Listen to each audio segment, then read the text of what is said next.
Today is July 12th, the day of Bad, which means I'm gonna throw this bracelet into the wind. But to know why, let's go back a few thousand years ago.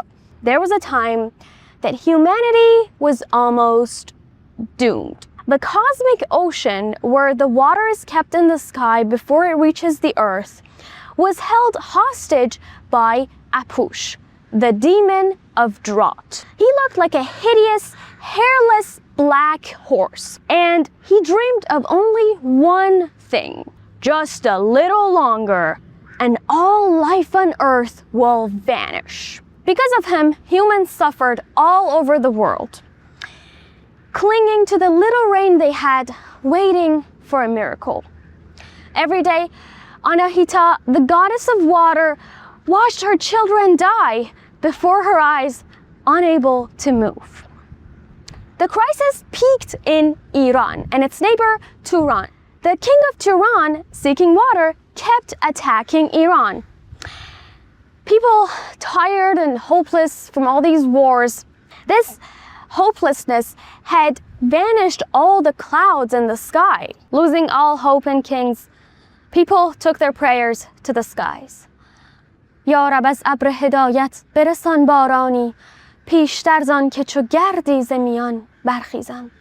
O God, from guidance clouds pour down rain before I rise as dust from earth's domain.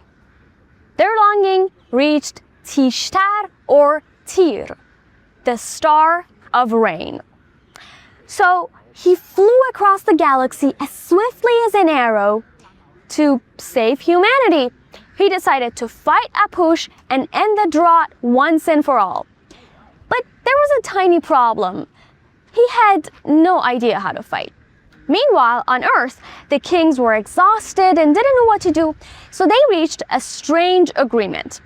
They decided that an Iranian archer would send an arrow from Iran, and wherever it landed, that would mark the permanent border of Iran and Turan, ending the water wars. But who could do such an important, risky job? The court began searching. Tishtar too made a decision. He would transform into a 15-year-old warrior, embodying physical vitality and human will.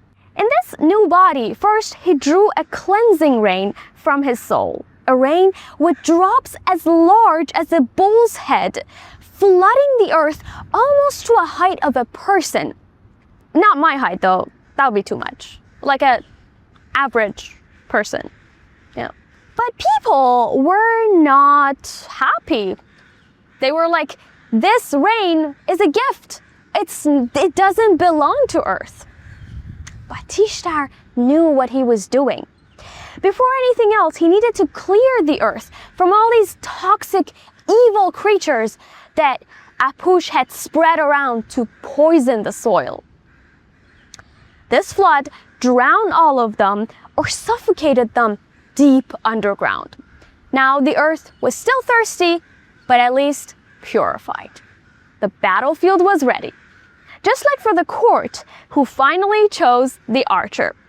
Arash, a strong man whose heart beat for his people. He agreed to climb Mount Damavand, the tallest mountain in Iran, and shoot his biggest shot. But Tishtar was done being a warrior. After 10 days of cleansing, he took the form of a bull with golden horns. In this body, he gave the clouds a new rain for another 10 days, this time fertilizing the earth, ready to bear plants again.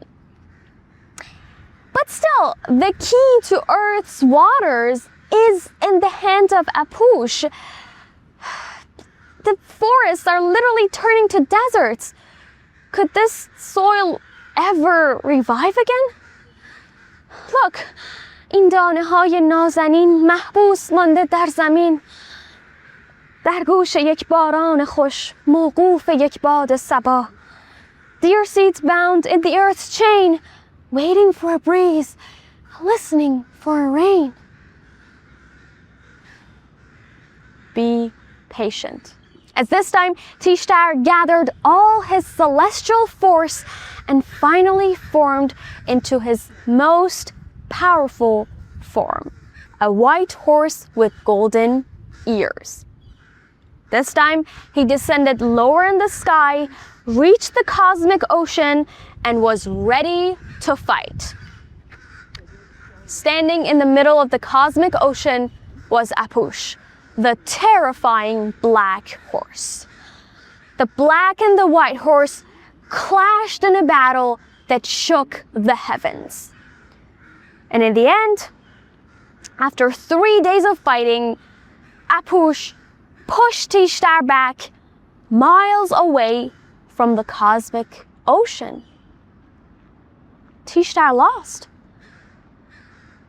Grieving and desperate, he went to Ahura Mazda, the actual god, and he said, "I know that good always defeats evil, but not without my true power, which lies in the hands of humans. But they're passive. They pray that things get better, but they don't call me by my name. They don't perform ceremonies or sacrifice anything. If they had only prayed to me with faith and called my name, I would have the power of 10 horses, 10 camels, 10 mountains, and 10 flowing rivers. But without them, I can't do anything." Hearing this, Ahura Mazda did something strange.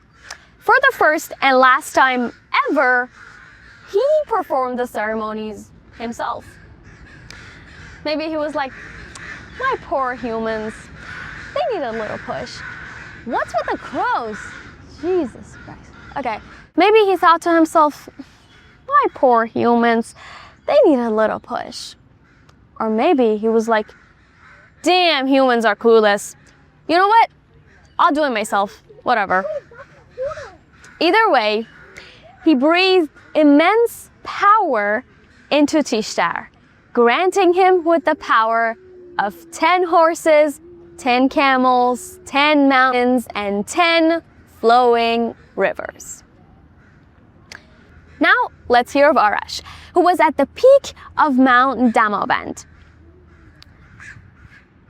He knew that if you want something monumental, you must give up something precious. And that could be anything. To a little kid, maybe their doll. To a farmer, maybe their best crop. And Arash knew exactly what he needed to give. So he tore his clothes, showing his body to people. Look, all healthy, no wounds, no illness. And then he grabbed his bow, pulled the string as hard as he could, and then unleashed the arrow, putting all his soul into it until nothing was left. At that moment, Tishtar returned to the battlefield with his doubled divine power. Him and Apush started fighting again, and this time the whole ocean surged in foam. It took hours and hours. No one knew who was going to win. And then, under the same sky, the arrow was still racing in the air.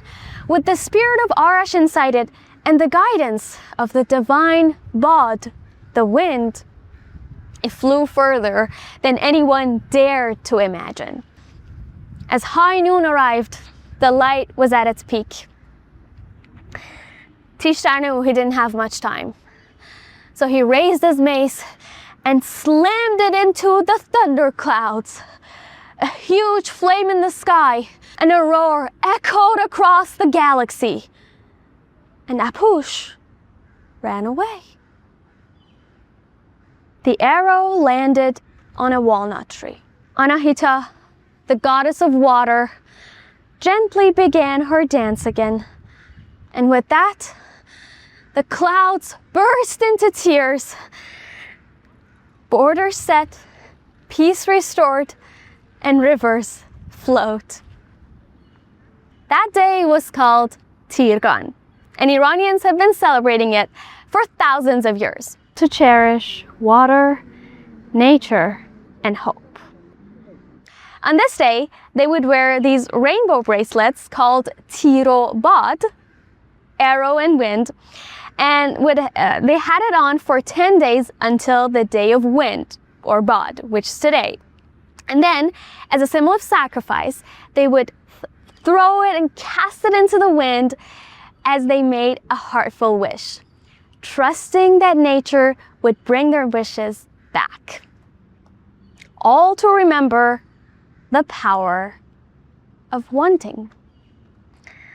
تشنگان گر آب جویند از جهان، آب هم جوید به عالم تشنگان. If the thirsty seek water from the core, water will seek the thirsty even more. Happy Tirgan. Yeah, thank you. Yeah, I'm not gonna throw this. It's polyester, bad for the nature. And I painted it, so.